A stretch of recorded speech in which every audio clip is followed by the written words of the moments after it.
जय हिंद दोस्तों, वंदे मातरम। वीर सावरकर हमारे देश में एक ऐसा नाम है जिसको कि लेकर आप देखेंगे कि पढ़े लिखे लोग, मतलब जो कि हमको जिनको कि हम लिबरल्स कहते हैं, वो अधिकतर गलत ही बोलते हुए पाए जाते हैं।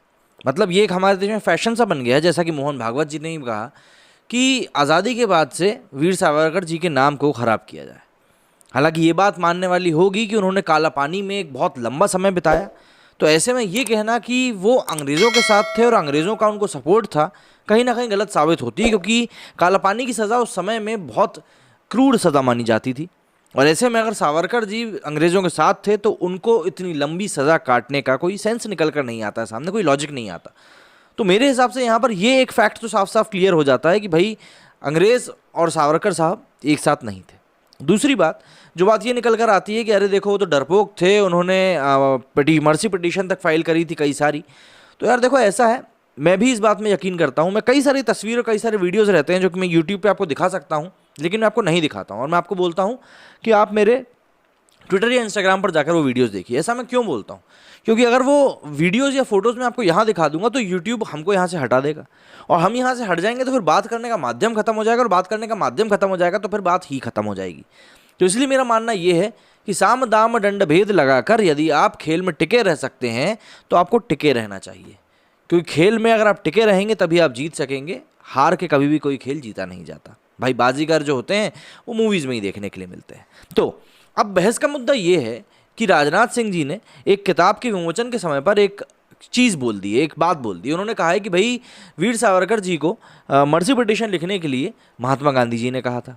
उनका ये वीडियो इस समय जम के वायरल हो रहा है, और जो लिबरल लोग हैं उनका ये कहना है कि भाई ये जो बात राजनाथ सिंह जी ने कही है ये सरासर गलत है, क्योंकि 1911 में वीर सावरकर जी ने सबसे पहली मर्सी पिटीशन दाखिल करी थी, और 1915 में महात्मा गांधी जो थे वो भारत आए थे।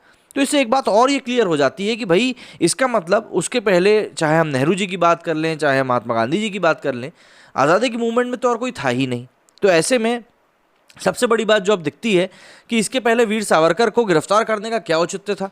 अगर ब्रिटिशर्स को वीर सावरकर से कोई खतरा नहीं था, जैसा कि लोग बोलते हैं कि भाई वीर सावरकर जो हैं वो तो बिल्कुल मतलब उनके ही साथ चलते थे, अंग्रेज़ों के साथ, तो ऐसे में उनको गिरफ्तार करने का एक बार फिर से कोई औचित्य सामने नहीं आता है। एंड अपार्ट फ्रॉम दैट फिर से वही काले पानी की सज़ा का जिक्र होगा, क्योंकि काले पानी की सज़ा अपने आप में बहुत कठोर होती थी, तो फिर उनको वो सज़ा क्यों दी गई। अब ऐसे में एक बार, जैसा कि मैंने आपको बताया, लेफ्ट विंग के लोग और राइट विंग के लोग आमने सामने हैं, दोनों ही तरफ के लोग अपने अपने तथ्य दे रहे हैं। तो इस वीडियो में हम देखते हैं कि भाई दोनों तरफ के लोगों का क्या क्या कहना है, क्योंकि इसमें राजदीप सरदेसाई जैसे बड़े पत्रकार भी इस नदी में अब डुबकी लगा चुके हैं और अपनी तरफ से अपनी बात कह रहे हैं। भाई जाहिर सी बात है, राजदीप सरदेसाई जी अक्सर गलत साइड ही पाए जाते हैं, पर यहाँ पर उन्होंने भी फैक्ट रखने की कोशिश करी है, जो कि मैंने आपको बताया महात्मा गांधी वाला। तो ऐसे में अब ये देखना बहुत ज़्यादा इंटरेस्टिंग हो गया है कि ये बात किस तरफ जाती है, क्योंकि सोशल मीडिया पर होने वाली बहसों का अक्सर कोई निष्कर्ष निकल नहीं पाता है, लेकिन हाँ, लोग अपने मन की बात ज़रूर कह देते हैं। तो यहाँ पर हम देखते हैं ज़रा कि क्या लोग राजनाथ सिंह जी के हक में कह रहे हैं और क्या कुछ लोग राजनाथ सिंह जी के खिलाफ कह रहे हैं। राजनाथ सिंह के दावे के ऊपर ऑल इंडिया मजलिस ए इत्तेहादुल मुस्लिम के प्रमुख असदुद्दीन ओवैसी ने प्रतिक्रिया देते हुए कहा कि ये लोग इतिहास को तोड़कर पेश कर रहे हैं। एक दिन ये लोग महात्मा गांधी को राष्ट्रपिता के दर्जे से हटाकर सावरकर को दर्जा दे देंगे। न्यायाधीश जीवन लाल कपूर की जांच में गांधी की हत्या में सावरकर की मिलीभगत पाई गई थी। इसके बाद ओवैसी ने सावरकर को लिखा गया महात्मा गांधी के खत का ब्यौरा ट्विटर पर पेश किया। ओवैसी ने लिखा कि सर राजनाथ सिंह, यहाँ सावरकर को लिखा गया गांधी का पत्र है और इसमें कहीं भी अंग्रेजों से माफ़ी मांगने का जिक्र नहीं है। सोशल मीडिया पर राजनाथ सिंह के बयान को लेकर खूब प्रतिक्रियाएं सामने आ रही हैं। आधुनिक राजनीतिक इतिहास के जानकार सैयद इरफान हबीब ने ट्वीट किया कि जी हाँ, एक रंगी इतिहास लेखन वास्तव में बदल रहा है, जिसका लीडरशिप मंत्री कर रहे हैं, जिसका दावा है कि गांधी ने सावरकर को माफ़ीनामा लिखने के लिए कहा था। कम से कम अब ये स्वीकार किया गया है कि उन्होंने लिखा था। जब मंत्री दावा करते हैं तो किसी दस्तावेज साक्ष्य की ज़रूरत नहीं होती। नए भारत के लिए नया इतिहास। महाराष्ट्र सरकार में मंत्री और कांग्रेस नेता असलम शेख ट्विटर पर लिखते हैं कि इतिहास इतिहास ही रहेगा। बीजेपी के महानायक सावरकर ने 1 2 नहीं बल्कि 6 क्षमा याचिकाएं, मतलब 1911, 1913, 14, 15, 18 और फिर 20 अंग्रेज़ों को लिखी थी, जिसमें वो माफ़ी की भीख मांग रहे थे। पत्रकार सागरिका घोष लिखती हैं कि सावरकर की बुरी छवि का जवाब उनकी छवि को साफ करने की कोशिशों से नहीं हो सकता। आरएसएस का इतिहास इतिहास का सच नहीं हो सकता, ये बात जान लीजिए। इसके बाद अब हम जरा देख लेते हैं कि भाई राजदीप सरदेसाई ने इसको लेकर क्या कहा है और राजदीप सरदेसाई के ट्वीट के ऊपर लोगों के क्या जवाब आ रहे हैं।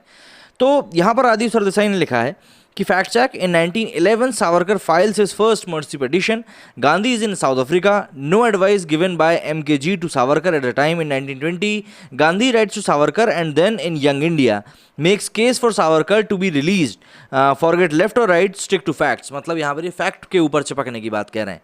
इसके ऊपर पल्लवी जी लिखती हैं कि weather Gandhi ji give advice और नॉट इज इमटेरियल.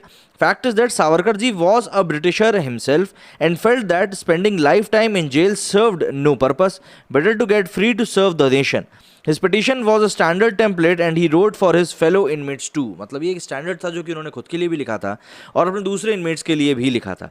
नेत्र डाउ लिखते हैं कि only one thing, did Britishers gave remotely similar treatment to any other so called freedom fighters. Answer is no. मतलब कि क्या जिस प्रकार का व्यवहार सावरकर जी के साथ किया गया था क्या वैसा किसी और के साथ किया गया था, तो इसका जवाब है नहीं. It shows that Veer Savarkar, Bhagat Singh and these people were perceived as real threats by Britishers. Also it means other Congressis were as good as handing gloves with them. अब यहाँ पर ये मैडम ने दरअसल कुछ इल्ज़ाम लगाए हैं कि ब्रिटिशर्स और सावरकर जी जो थे वो कितने अलग थे. जो लोग बोलते रहते हैं ना कि लोग एक थे, उसके खिलाफ बोल रहे हैं. पल्लवी जी लिखती हैं कि another interesting fact, it was Jawaharlal Nehru who signed bond after just 2 weeks of harsh conditions in Nabha jail. Motilal ji had to pull strings because his son used to a certain life couldn't spend even few months in jail. Forget काला पानी. मतलब काला पानी की सजा तो भूल जाइए, कुछ महीने भी जेल में नहीं बिता सकते थे. इंडिक पब लिखते हैं, mister Sardesai has a history of siding with wrong side always. देखिए साइड की बात यहाँ पर नहीं कर रहे हैं, जो बात है दोनों पक्षों की बात जान रहे हैं हम लोग. तो पालीवाल लिखते हैं, आपके अनुसार जब गांधी अफ्रीका में प्रैक्टिस करते थे तब सावरकर देश के लिए काला पानी की सजा काट रहे थे तथा नेहरू का तो दूर दूर तक कहीं कोई नाम भी नहीं था आज़ादी है. यही बात तो आरएसएस और भाजपा वाले सालों से कांग्रेस को बताते आ रहे हैं. स्वीकार करने के लिए धन्यवाद. यहाँ पर अविनाश थानवी ने एक किताब का एक्सट्रैक्ट लगाया है जिसमें कि इन्होंने बताया कि भैया एक Gandhi's article in Young India से लिया गया है, जिसमें उन्होंने बताया है कि भाई वो लोग किस प्रकार से जेल से बाहर आने की बात कर रहे हैं. स्माइल लिखते हैं, in new India a defence minister is defending Savarkar instead of defending India from China incursions. बात तो है. This is from Vikram Sampath's book. Savarkar advised fellow revolutionary prisoners to promise whatever the Britishers asked them to gain freedom. Mahatma Gandhi advised the brother. It was a legal advice. Selective quoting by Rajnath Singh. Selective coating यहाँ पर बात कर रही है madam यहाँ पे. निशांत वर्मा ने भी इसको कहा है कि भाई सरकार ने माफ़ीनामा 1911-1913 के बीच लिखे. सावरकर ने माफ़ीनामे, सॉरी सरकार नहीं, सावरकर ने. महात्मा गांधी 1914-15 तक भारत नहीं लौटे. अंडमान जेल में किसी बाहरी व्यक्ति से मिलना मना था. राजनाथ सिंह जी, महात्मा गांधी जी ने कब सुझाव दिया था, मेरा आपको चैलेंज है, आप मुझे बता दीजिए. इससे आगे अनंत लिखते हैं, and how he files his mercy petition, did any typewriter was available or pen paper given to him on a general format. इस तरह की बातें ये लोग कर रहे हैं. मतलब आप समझिए अब दोनों तरफ के पक्षों में क्या कुछ बातें चल रही हैं. एक तरफ लोग कह रहे हैं कि भाई आप राजनाथ सिंह को गलत कह रहे हैं, एक तरफ लोग दूसरी तरीके से राजनाथ सिंह को जस्टिफाई करने की भी कोशिश कर रहे हैं. तो यहाँ पर दोनों तरह की बातें चल रही हैं, लेकिन विरोधाभास जो है वो तो देखिए बातों में लगा ही हुआ है.